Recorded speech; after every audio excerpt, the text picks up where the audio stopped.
सभी को नमस्कार। हिंदी विद के अवस्थी चैनल में आप सभी का हार्दिक स्वागत है। अपने छंदों की श्रृंखला में एक नए छंद के साथ में आज हम पुनः उपस्थित हुए हैं आपके सामने। आज के क्लास में जो छंद पढ़ाया जाएगा उसका नाम है कुंडलिया। कुंडलिया विषम मात्रिक छंद है। अभी तक हम लोगों ने सममात्रिक छंद पढ़े थे, अर्ध सममात्रिक छंद पढ़े थे। आज कुंडलिया पढ़ा रहे हैं, यह विषम मात्रिक छंद है। चलिए सबसे पहले हम इसकी परिभाषा देखते हैं, इसके लक्षण से इसको समझने का प्रयास करते हैं। ये विषम मात्रिक छंद है, 6 चरण होते हैं इसमें, और प्रत्येक चरण में 24 मात्राएं होती हैं। अब ये कुंडली जो छंद इसका नाम दिया गया है वो इसलिए दिया गया है क्योंकि ये 2 छंदों से मिलकर के बनता है।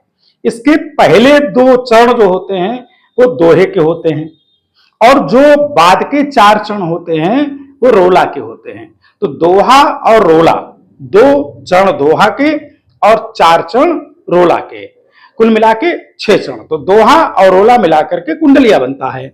सबसे बड़ी बात यह होती है कि दोहे की अंतिम अर्धाली जो होती है वही रोला की पहली अर्धाली बनती है। अभी जब हम इसका उदाहरण समझेंगे तो हम देखेंगे।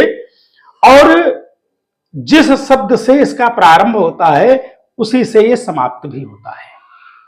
ये सबसे बड़ी पहचान है कि जिस शब्द से प्रारंभ उसी शब्द से इसका समापन। अब उदाहरण के माध्यम से समझते हैं। चलिए देखिए, साई बैरन कीजिए। सबसे पहले इस पर ध्यान दें कि साई से प्रारंभ हो रहा है, तो साई शब्द को ध्यान रखना, अंत में भी साई आएगा। तो जिस शब्द से प्रारंभ है उसी से समापन है। विषम मात्रिक छंद है, माने 6 चरण है, इसलिए विषम मात्रिक छंद है। प्रत्येक चरण में 24 मात्राएं। चलिए लगा के देख लेते हैं। सा ई बै र न की जी ए गु रु पंडित क वि या र। 2 2 4 2 6 7 8 9 10 11 12 13 14 15 16 17 18 19 20 21 22 23 24 मात्राएं हो गई। तो सबसे पहली बात हमारी सिद्ध हो गई कि प्रत्येक चरण में 24 मात्राएं हैं। ऐसे ही आप अन्य पंक्तियों में, अन्य चरणों में भी जब मात्राएं लगाएंगे, लगा करके अवश्य देखिएगा तो 24 मात्राएं होंगी। अगर कहीं पर किसी पंक्ति में मात्रा लगाने में कोई असहज अपने को महसूस कर रहे हैं, कोई दिक्कत आ रही है, परेशानी हो रही है, तो निश्चित ही हमें कमेंट बॉक्स में लिखें, हम आपकी समस्या को निश्चित रूप से दूर करेंगे।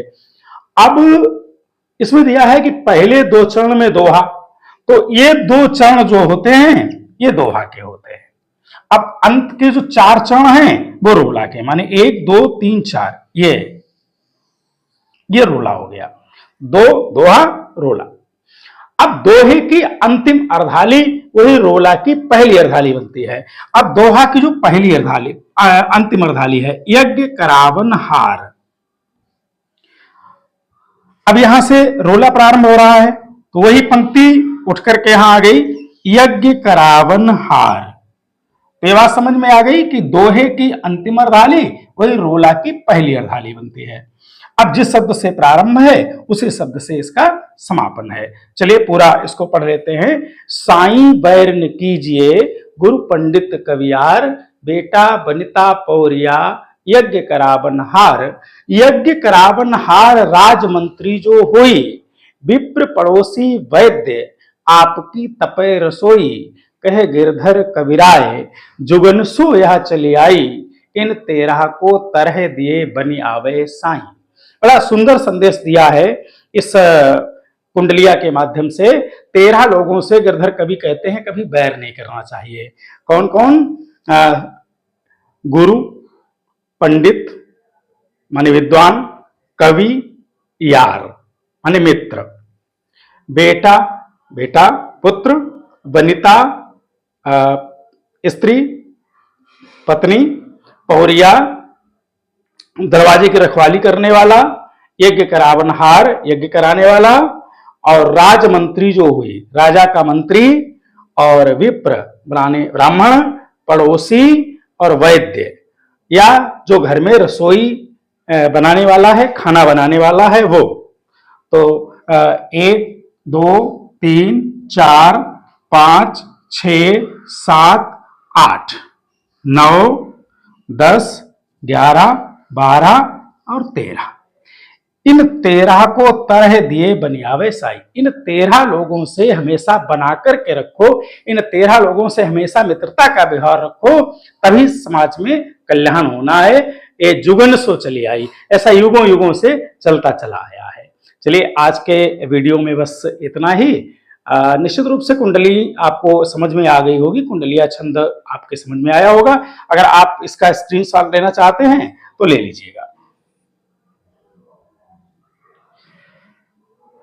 इसी के साथ नमस्कार। अगर हमारे द्वारा दी गई जानकारी आपको पसंद आती है तो निश्चित रूप से हमारे चैनल को सब्सक्राइब करें, लाइक करें और कमेंट करें। मिलते हैं अगले वीडियो में पुनः नए छंद के साथ में। तब तक के लिए नमस्कार, धन्यवाद।